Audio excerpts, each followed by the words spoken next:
nama saya Andra Alfianti dengan NIM H06240004.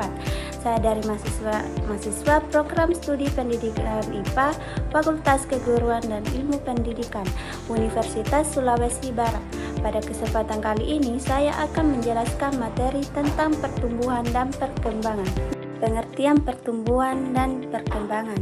Jadi, pertumbuhan adalah proses bertambahnya ukuran tubuh yang dapat diukur secara jelas menggunakan angka, misalnya tinggi badan, berat badan, dan ukuran organ tubuh. Sedangkan perkembangan adalah proses perubahan kemampuan atau fungsi tubuh menuju tingkat yang lebih kompleks. Nah, perkembangan tidak selalu bisa diukur dengan angka, tetapi dapat dilihat dari perubahan perilaku dan kemampuan seseorang. Contoh, bayi yang awalnya hanya bisa menangis, di mana perkembangan menjadi bisa berbicara.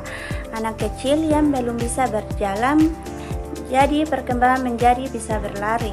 Tinggi badan naik dari 10 cm ke 120 cm, di mana disebut pertumbuhan. Perbedaan pertumbuhan dan perkembangan. Nah, pertumbuhan dan perkembangan memiliki perbedaan yang jelas. Pertumbuhan yaitu berkaitan dengan fisik tubuh, bisa diukur dengan angka. Contohnya yaitu tinggi badan, berat badan. Sedangkan perkembangan yaitu berkaitan dengan kemampuan, tidak selalu bisa diukur. Contohnya yaitu berpikir, berbicara, bersosialisasi.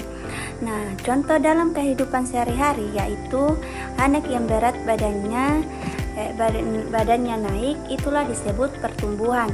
Anak yang mulai bisa membaca, itulah disebut perkembangan. Jadi seseorang bisa saja pertumbuhannya baik, tetapi perkembangannya belum optimal atau sebaliknya. Keterkaitan pertumbuhan dan perkembangan. Nah, pertumbuhan dan perkembangan saling berhubungan dan tidak bisa dipisahkan. Jika pertumbuhan seseorang baik, maka perkembangan juga akan lebih optimal. Sebaliknya, jika pertumbuhan terganggu, maka perkembangan juga bisa terganggu. Nah, contohnya yaitu anak yang kekurangan gizi, di mana tubuhnya kecil dan perkembangan otak bisa terhambat. Nah, anak yang sehat dan cukup nutrisi, di mana lebih aktif belajar dan perkembangan lebih cepat. Jadi, keduanya harus berjalan seimbang. Selanjutnya, faktor internal dan eksternal. Nah, faktor internal adalah faktor yang berasal dari dalam diri seseorang, terutama genetik atau keturunan dari orang tua. Faktor ini sudah ada sejak lahir dan sangat mempengaruhi pertumbuhan dan perkembangan seseorang. Contohnya yaitu anak dari orang tua tinggi, di mana cenderung tinggi. Anak yang memiliki bakat menggambar dan lebih cepat perkembangan dalam seni, warna kulit, bentuk rambut, dan kecerdasan dasar. Namun, faktor ini tetap dipengaruhi oleh lingkungan. Selanjutnya, faktor eksternal. Nah, faktor eksternal adalah faktor dari luar, yaitu lingkungan tempat seseorang hidup. Faktor ini sangat besar pengaruhnya karena bisa mendukung atau menghambat perkembangan. Contohnya yaitu nutrisi. Makanan bergizi membantu pertumbuhan tubuh. Nah, pendidikan sekolah membantu perkembangan berpikir. Nah, lingkungan sekolah, keluarga harmonis, dan anak lebih percaya diri. Lingkungan pergaulan, teman yang baik, dan perilaku juga baik. Jadi, lingkungan sangat menentukan keberhasilan perkembangan. Selanjutnya, dimensi perkembangan. Nah, perkembangan manusia terdiri dari beberapa aspek atau dimensi yang paling berkaitan, yaitu yang pertama fisik, di mana berkaitan dengan tubuh dan kesehatan. Contohnya yaitu tinggi badan bertambah, otot semakin kuat, dan anak bisa berlari dan bermain. Nah, kedua kognitif. Nah, di mana berkaitan dengan kemampuan berpikir.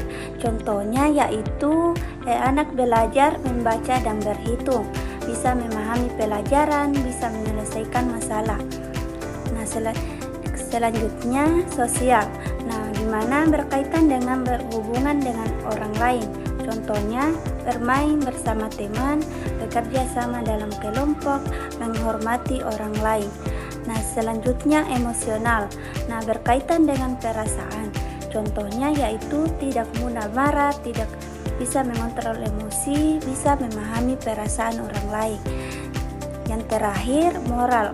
Nah, di mana berkaitan dengan nilai benar dan salah. Contohnya yaitu jujur, disiplin, tidak menyontek.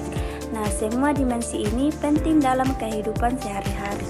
Selanjutnya, urgensi bagi calon guru. Nah, sebagai calon guru, kita harus memahami pertumbuhan dan perkembangan siswa. Nah, setiap siswa memiliki karakter dan kemampuan yang berbeda, sehingga guru harus menyesuaikan secara mengajar. Contohnya anak SD, di mana belajar sambil bermain. Anak SMP mulai berpikir logis, anak SMA bisa diajak diskusi. Nah, guru juga harus sabar karena emosi siswa belum stabil. Adapun kesimpulan materi ini yaitu pertumbuhan dan perkembangan adalah dua proses yang berbeda tetapi saling berkaitan. Keduanya dipengaruhi oleh faktor internal dan eksternal serta mencakup berbagai dimensi kehidupan manusia. Nah, sebagai calon guru, kita harus memahami hal ini agar membantu siswa berkembang optimal. Nah, itulah materi yang bisa saya jelaskan. Wassalamualaikum warahmatullahi wabarakatuh.